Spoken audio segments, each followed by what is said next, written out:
आज आपकी भाई ट्रेडिंग स्ट्रेटेजी चूज करने की कंफ्यूजन को हमेशा के लिए दूर कर देंगे। ज्यादातर ट्रेडर्स इग्नोर करते हैं। ये वीडियो बनाने का आज पर्पस भी ये था। ट्रेडर की कहानी सुनी, 60 लाख प्लस का लॉस।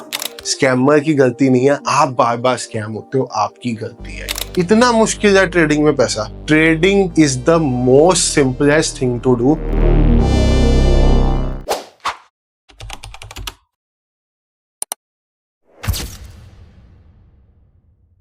तो hello everyone, trade with Sanchit की एक नई वीडियो में आप सब भाइयों और बहनों का बहुत बहुत स्वागत है। अक्सर एक सवाल जो मेरे से YouTube पे पूछा जाता है या जो मेरी वीडियोस के नीचे कमेंट आते हैं वो ये आते हैं कि आप तो हर दूसरे तीसरे दिन एक नए तरह की स्ट्रेटजी सिखा देते हो, हम कौन सी स्ट्रेटजी पे काम करें। मार्केट में हजारों स्ट्रेटजीज अवेलेबल है, हमको एज अ ट्रेडर किस स्ट्रेटजी से शुरुआत करनी चाहिए।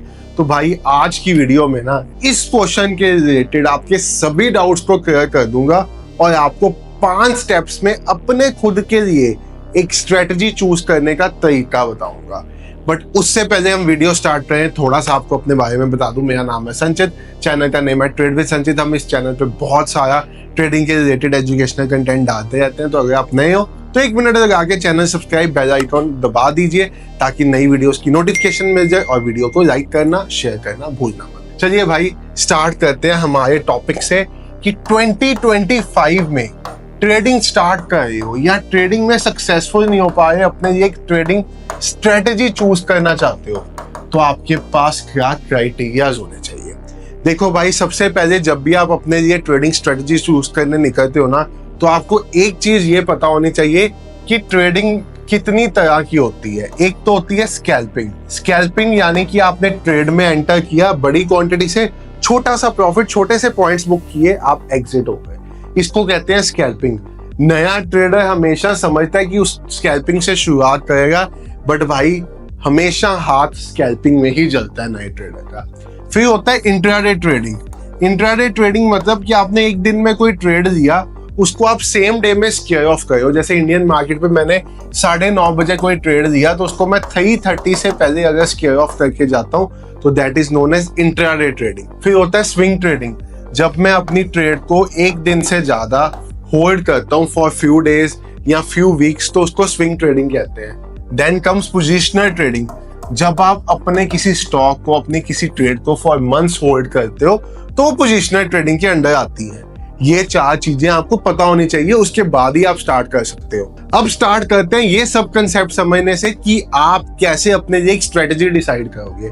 तो स्ट्रेटजी डिसाइड करने का सबसे पहला पार्ट ये है कि आपको खुद को समझना पड़ेगा। Understand yourself. अंडरस्टैंड में आपको खुद को क्या समझना पड़ेगा। आप एक मिरर के सामने खड़े हो जाओ, एक पेन पेपर ले लो और अपने से 5 क्वेश्चन पूछो और उन 5 क्वेश्चंस को पेपर और या डायरी पे नोट करो। वो क्वेश्चंस क्या है। सबसे पहले आप अपने आप को ये पूछो कि क्या आपको मार्केट में फास्ट डिसीजन लेने आते हैं। आपकी डिसीजन मेकिंग कितना फास्ट है। जब भी आप अपने फैमिली के लिए कोई डिसीजन लेते हो या कोई मनी मैटर में डिसीजन लेते हो तो कितना टाइम उस डिसीजन पे सोचते हो। सबसे पहले ये चीज के ऊपर यस या नो एक पेन पेपर पे नोट करो। उसके बाद सेकंड डिसीजन आप ये लोगे कि क्या भाई साहब आप इंट्राडे ट्रेडिंग करोगे या स्कैल्पिंग। मतलब अगर तो आपकी डिसीजन मेकिंग काफी ज्यादा फास्ट है तो फिर तो आप स्कैल्पिंग कर सकते हो। अगर आपकी डिसीजन मेकिंग स्लो है, एक चीज पे आप सोचते हो फिर उसको एग्जीक्यूट करते हो, तो फिर स्कैल्पिंग तो भूल जाओ। फिर या तो इंट्राडे या स्विंग, फिर पोजिशनल, ये तीनों ही आपके लिए बने हैं। उसके बाद आप ये सोचो कि क्या आप में पेशेंस है। अगर आप कोई ट्रेड ले रहे हो, क्या उसको होल्ड करने की पेशेंस है। अगर पेशेंस नहीं है तो फिर स्कैल्पिंग स्टार्टिंग में वो करना नहीं तो हाथ जल जाएगा। अगर होल्ड करने की पेशेंस है तो आप इंट्राडे ट्रेडिंग तभी कर सकते हो। और सबसे लास्ट में अपने आप से ये पूछो कि आपके पास दिन में कितना टाइम है ट्रेडिंग को देने के लिए। ये सब डिसीजंस के बेसिस में आपका एक मोटा मोटा ये डिसीजन बनेगा कि भाई आप इंट्राडे करोगे या आप स्कैल्पिंग करोगे या आप पोजिशनल करोगे। मतलब अगर तो आपकी डिसीजन मेकिंग बहुत फास्ट है फिर आप स्कैल्पिंग कर सकते हो। अगर आपकी डिसीजन मेकिंग वाले आंसर में आया है कि थोड़ी सी स्लो है फिर आप इंट्राडे कर सकते हो। अगर आप डिसीजंस लेने में काफी टाइम लगाते हो फिर आप स्विंग या पोजिशनल ही कर सकते हो, क्योंकि फिर मार्केट तो बहुत जल्दी मूव करता है। अगर आपके पास फुल डे है देने को तब तो आप स्कैल्पिंग कर सकते हो। अगर आपके पास फुल डे मार्केट में बैठने के लिए नहीं है, आप पार्ट टाइम 1-2 घंटे के लिए मार्केट करना चाहते हो, देन आप इंट्राडे कर सकते हो। अगर आपके पास दिन में 10-15 मिनट भी नहीं होते मार्केट के लिए, फिर आप पोजिशनल या स्विंग में जा सकते हो। तो यानी कि खुद को समझने में ये चीज आपको समझ में आ जाएगी कि आपको करना क्या, इंट्राडे करना है, स्विंग करना है, पोजिशनल करना है, स्कैल्पिंग करनी है। यहाँ से आप अपना एक आंसर निकाल के उसको नीचे कमेंट सेक्शन में ए में नोट कर दो। और इसी में मेजरली आपका स्टेप 2 भी कवर हो गया, जहां पे आपने ये भी डिसाइड कर लिया कि आप कितना टाइम दोगे, और उस टाइम के हिसाब से आपको ये समझ आएगा इंट्राडे, स्कैल्प, स्विंग या पोजिशनल करते हो। जैसे मैंने अभी आपको बताया, इंट्राडे या स्कैल्प कर सकते हो। स्कैल्प कर सकते हो अगर दिन में पूरा दिन बैठ सकते हो। इंट्राडे कर सकते हो अगर 1-2 घंटे। स्विंग या पोजिशनल अगर आप दिन में 15-20 मिनट ही दे सकते हो। तो ये सेकंड क्वेश्चन का भी आंसर निकल आएगा। इसको आप बी में नोट कर लो कि बी में आप किस में फॉल करते हो। फिर नंबर 3 में आपको ये सोचना पड़ेगा, अपने आप से ये पूछो कि आपके पास कितनी कैपिटल है मार्केट में ट्रेड करने के लिए। अब कैपिटल का मतलब ये नहीं है भाई कि दोस्तों से मांग ली, रिश्तेदारों से मांग ली, बैंक से लोन उठा लिया, किसी फोन ऐप से लोन ले लिया ना भाई। आपके पास कितनी कैपिटल ऐसी है जो अगर आप आज गवा भी देते हो, सपोज मेरे पास 1 लाख ऐसा है कि अगर ये मेरी जिंदगी से निकल भी जाता है तो मैं खाना खा पाऊंगा, मेरी जिंदगी चलती रहेगी, मुझे किसी के आगे हाथ नहीं करना पड़ेगा पैसा देने के लिए। तो ये वाली कैपिटल अपने डिसाइड करो कि आपकी कितनी कैपिटल है। और अगर तो वो छोटी कैपिटल है, छोटी मतलब 10 to 50,000 रुपीज, तो फिर तो भाई आपके लिए सेफ चीज है, या तो आप फॉरेक्स में ट्रेड कर लो, यानी कि गोल्ड वगैरह में कर लो, वहां पे 2,500-3 हजार से ट्रेडिंग स्टार्ट हो जाती है, बड़ा लेवरेज मिलता है। या आप क्रिप्टो में कर लो, वहां पे 100 रुपए से ट्रेडिंग स्टार्ट हो जाती है। या आप इंडियन मार्केट में करना चाहते हो तो ऑप्शन बाइंग कर लो। इसके अलावा आप इतनी कैपिटल से कुछ नहीं कर पाओगे। अगर आपके पास बड़ी कैपिटल है, सपोज मेरे पास 2 लाख से ज्यादा की अमाउंट है, फिर मैं इंडियन मार्केट में ऑप्शन सेलिंग कर सकता हूँ, ठीक है।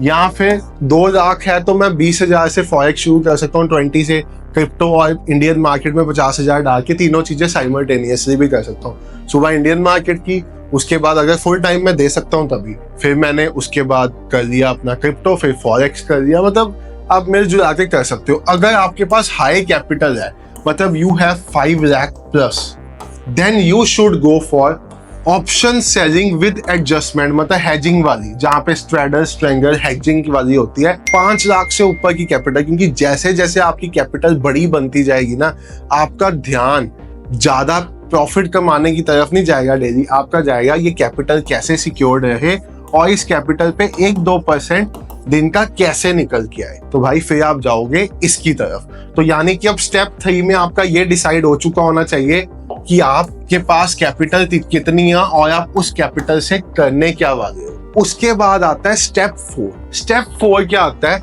सपोज भाई आपने चूज की इंट्राडे ट्रेडिंग, या आपने चूज की स्कैल्पिंग, या आपने चूज की पोजिशनल, या आपने चूज की स्विंग, तो उसके लिए डिफाइंड स्ट्रेटजी आपको ढूंढनी पड़ेगी। स्कैल्पिंग वाली स्ट्रेटजीज कौन सी होती है, जो 1 मिनट या 3 मिनट पे काम करती है। इंट्राडे वाली स्ट्रेटजीज कौन सी होती है, जो 5 मिनट 15 मिनट पे काम करती है। स्विंग वाली स्ट्रेटजीज कौन सी होती है, जो 1 घंटा 4 घंटे इस टाइम पे काम करती है। और पोजिशनल कौन सी होती है, जो बड़ी daily time frame, weekly time frame पे काम करती है। तो आपको देखना पड़ेगा आपकी जो पर्टिकुलर स्ट्रेटजी है वो किस टाइम फ्रेम पे काम करने के लिए बनाई गई है। हर स्ट्रेटजी हर तरह के टाइम फ्रेम पे काम नहीं करती। तो आप 4th स्टेप में अपनी स्ट्रेटजी को चूज करोगे और अपनी स्ट्रेटजी को नोट डाउन करोगे, या अपनी खुद से स्ट्रेटजी बनाओगे, या किसी की स्ट्रेटजी है तो उसको नोट डाउन करोगे। और आप ये देखोगे कि अगर स्टेप 1 में आपका इंट्राडे आया था, स्टेप 2 में आपका इंट्राडे आया था, स्टेप 3 में आपका आंसर इंट्राडे ही आया था, तो स्टेप 4 की स्ट्रेटजी स्विंग की नहीं होनी चाहिए, वो भी इंट्राडे की होनी चाहिए। अगर वो इंट्राडे की नहीं होगी तो भाई बर्बाद हो जाओगे। और उसके बाद आता है सबसे इंपॉर्टेंट स्टेप 5, जिसको ज्यादातर ट्रेडर्स इग्नोर करते हैं। ये वीडियो बनाने का आज पर्पस भी ये था। मैं YouTube पे एक वीडियो देख के आया था, जहां पे मैंने एक ट्रेडर की कहानी सुनी, 60 लाख प्लस का लॉस। अब ये कहानी मेरे लिए नई नहीं थी, क्योंकि हमारे पास ऑफिस में ऐसे ट्रेडर्स कई बार आ चुके हुए हैं जो आके हमें बताते हैं उन्होंने 70 लाख खो दिया। एक रिसेंटली ट्रेडर आए थे, उन्होंने बताया उन्होंने अपना 60-70 लाख रुपया खोया जो उनको रिटायरमेंट फंड मिला था, साथ में 20 लाख अपनी बेटी का भी खो दिया। भाई ये क्यों हो रहा है? क्योंकि सबको लगता है ट्रेडर बनना बहुत आसान है, मेरे पास कुछ नहीं है, मैं कहीं से पैसा नहीं कमा पाया, मैं सुबह आके ट्रेडर बन जाऊंगा। भाई आपने ये क्यों नहीं सोचा कि आप सुबह आके डॉक्टर बन जाओगे, इंजीनियर बन जाओगे? मेरा मानना ये है ब्रेम स्कैम हो गया। मैं किसी यूट्यूब चैनल से ट्रेड्स देता था, पहली बात। मैं तो वैसे कभी ट्रेड्स देता नहीं हूँ, अब मैं कभी मुझे ऑलमोस्ट 1 साल हो गया, मैंने कभी किसी के साथ ट्रेड शेयर नहीं किए। बट अगर आप किसी से ट्रेड्स देते हो तो आपको एक चीज पता होना चाहिए कि भाई वो ट्रेड्स आपकी साइकोलॉजी को भी सूट करने चाहिए। हो सकता है वो इंसान उसी ट्रेड से प्रॉफिटेबल हो और आप लॉस में हो। मैं किसी को सही किसी को गलत नहीं कह रहा, बट मैं एक पॉइंट बता रहा हूँ कि भाई मुझे अपनी लाइफ में पता है 2017 में ऐसा दिन आया था जहाँ पे एक सिंगल डे में मैंने 70,000 का लॉस किया था, और 1 महीना मैं अपने बेड से नहीं उठा था, इतना ज्यादा डिप्रेस हो गया था। तब मेरे लिए 70,000 बड़ी अमाउंट भी नहीं थी और ये प्रॉफिट्स में से ही किया था, सबसे बड़ी बात। तब भी ऐसा हुआ था। जब मैं सोचता हूँ किसी ने 70 लाख गवा दिया, अभी भी वो 20 लाख और डालने को है कि हमारा कोई रिकवर करा दे, भाई मैं तुझे पैसे दे देता हूँ, मेरा पैसा रिकवर करा दे। भाई स्कैम ही होगा आपके साथ, हमेशा स्कैम ही होगा। स्कैमर की गलती नहीं है, आप बार बार स्कैम होते हो, आपकी गलती है। You should be aware of this fact कि कोई दुनिया का ऐसा इंसान नहीं है जो आपका लॉस रिकवर करा सके। कोई दुनिया का ऐसा इंसान नहीं है जिसको आप अपना पैसा दो वो आपको पैसा मल्टीप्लाई करके दे सके। भाई मेरे पास ट्रेडिंग स्ट्रेटेजी है, मेरे पास ट्रेडिंग नॉलेज है, मैं अपना पैसा बना लूंगा ना, मैं आपसे पैसा क्यों पकड़ूंगा? आप ये पॉइंट को समझो। तो यहीं से हमारा 5th पॉइंट निकल के आता है कि आपने अभी तक जो भी डिसीजन लिया, जो भी स्ट्रेटेजी ली, उसको आप सबसे पहले चार्ट पे जाके पेन पेपर लोगे, उस स्ट्रेटेजी के ट्रेड्स करोगे, चाहे वो स्ट्रेटेजी भाई अगर आप कहो इंडिकेटर काम नहीं करते, मैं आपको इंडिकेटर के बेसिस पे किए हुए प्रॉफिट्स के वेरीफाइड P&L दे सकता हूँ विद प्रूफ्स कि वो इंडिकेटर के बेसिस पे ही है। अगर आपको प्राइस एक्शन काम नहीं करता उसका दे दूंगा, ICT नहीं करता उसका दे दूंगा, जिसका मांगोगे उसका वेरीफाइड P&L दे देंगे। भाई उस कंसेप्ट से काम करके हर कंसेप्ट काम करता है। प्रॉब्लम क्या है, आपको क्या सूट करता है ये आपको देखना पड़ेगा। आपको जो भी चीज अभी तक सूट की, उस पे आपने जो भी स्ट्रेटेजी बनाई उसको आप करोगे अच्छे से बैक टेस्ट, अच्छे से मतलब पेन पेपर लेके बैक टेस्ट करोगे। मैं आज भी आपको अपनी कॉपीज दिखा सकता हूँ जहाँ पे स्ट्रेटेजीज को महीनों 6 महीने बैक टेस्ट किया है। ऐसे ही नहीं आपके सामने खड़े, बैक टेस्ट करके खड़े हैं। बैक टेस्ट करोगे और यहाँ पे भी गेम खत्म नहीं होगी। अगर आपकी स्ट्रेटेजी बैक टेस्ट में पास हो गई, मतलब 60-70% एक्यूरेसी आ गई, 60-70% एक्यूरेसी से ज्यादा 1:3 का रिस्क टू रिवॉर्ड आ गया, तब आप उसको फॉरवर्ड टेस्ट करोगे।